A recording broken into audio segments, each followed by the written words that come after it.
आखिर क्यों इस विशालकाय जहाज को इसके कैप्टन ने डूबने के लिए छोड़ दिया? टाइटैनिक के बाद लोग जिस जहाज पर सबसे ज्यादा भरोसा करते थे, ये वही जहाज था जिसका नाम था एमवी एक्सप्लोरर। एमवी एक्सप्लोरर को खास बर्फ पर चलने के लिए ही बनाया गया था।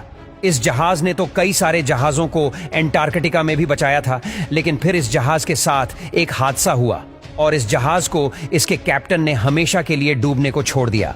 अब आखिर उस दिन हुआ क्या था? उसमें बैठे लोग बच पाए थे या नहीं? सब कुछ आज हम आपको इस वीडियो के जरिए बताएंगे। 1960 में समुंदर के रास्ते से अंटार्कटिका का सफर करना मौत को दावत देने जैसा था, क्योंकि वहां समंदर बर्फ से भरा पड़ा था। लेकिन एक स्वीडिश बिजनेसमैन एरिक लिंडब्लैड ने एक ऐसा जहाज बनाया जिसका वजन 2300 टन से भी ज्यादा था।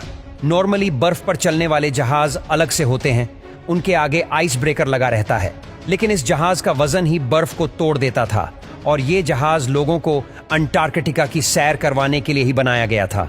वक्त के साथ साथ इसके ओनर भी बदलते गए और इसका नाम आखिर में एमवी एक्सप्लोरर रख दिया गया। सन 2007 में इस जहाज को 19 दिन के अपने सफर पर निकलना था और ये कोई नहीं जानता था कि ये इस जहाज का आखिरी सफर होने वाला है। इस जहाज को अर्जेंटीना के शहर उसवैया से स्टार्ट करना था और फिर फोकलैंड आइलैंड से होते हुए साउथ जॉर्जिया आइलैंड और फिर अंटार्कटिका तक पहुंचना था। इस जहाज में 100 पैसेंजर्स और 54 क्रू मेंबर अपने सफर के लिए रवाना हो गए। बैंक्ट वाइमन इस शिप को चला रहे थे, जिन्हें अच्छा खासा एक्सपीरियंस था। इस बार कैप्टन ने सोचा कि उन्हें अपनी रूट चेंज करना चाहिए ताकि रास्ते में कोई प्रॉब्लम ना आए। 10 दिन तक तो यह सफर अच्छा जा रहा था, लेकिन तभी एक ऐसा रूट आया जहां पर अच्छी खासी बर्फ जमी हुई थी। कैप्टन ने लोगों को पहले ही आगाह कर दिया था कि हम बर्फ वाले हिस्से से गुजरने वाले हैं, इसीलिए बर्फ से टकराने की वजह से बार बार शोर पैदा होगा और ये रात हमें जैसे तैसे गुजारनी ही होगी। कैप्टन ने जहाज की स्पीड घटाकर 10 किलोमीटर पर आवर की कर दी।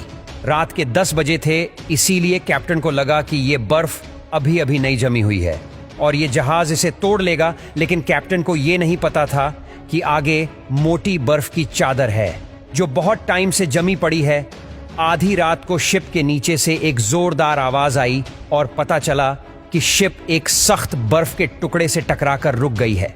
कैप्टन ने तो पहले ही अनाउंस कर दिया था और इसीलिए पैसेंजर भी अब उस आवाज को नॉर्मल समझकर सोते रहे। कैप्टन ने जहाज को दोबारा से आगे बढ़ाया, लेकिन कैप्टन और पैसेंजर ये नहीं जानते थे कि जहाज में एक बड़ा सा सुराख हो चुका है और पानी अब शिप के निचले हिस्से में घुसना शुरू हो चुका है। पैसेंजर सभी जहाज के निचले हिस्से में थे और पैसेंजर्स की जब आंख खुली तो उन्होंने देखा कि कैबिन में तो पानी भरा पड़ा है। हर कोई अब अपनी जान बचाने के लिए इधर उधर भागने लग गया।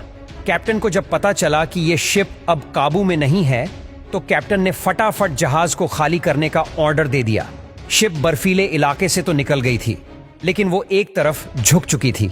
डैमेज हुई शिप अभी अपनी मंजिल से 46 किलोमीटर दूर थी और इसीलिए लाइफ बोट भी बाहर निकाल दी गई।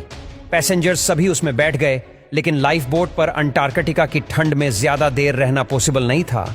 अब कैप्टन ने SOS सिग्नल भेजना शुरू कर दिए, लेकिन मदद के लिए जो शिप्स थीं वो बहुत दूर थीं।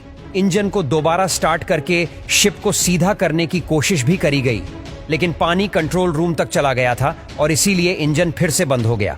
कैप्टन और क्रू मेंबर भी अब लाइफ बोट में आ गए और खुले आसमान के नीचे वो 4 घंटों तक अंटार्कटिका की ठंड में इंतजार करते रहे। अब एक शिप वहां आई जिसने उन लोगों को बचा लिया और ये वही शिप थी जिसे कैप्टन ने SOS सिग्नल भेजा था। लोग तो बच गए, लेकिन एमवी एक्सप्लोरर के नसीब में डूबना ही लिखा था और आज भी दोस्तों जहाज का मलबा उसी जगह पर 1300 मीटर की गहराई में पड़ा हुआ है।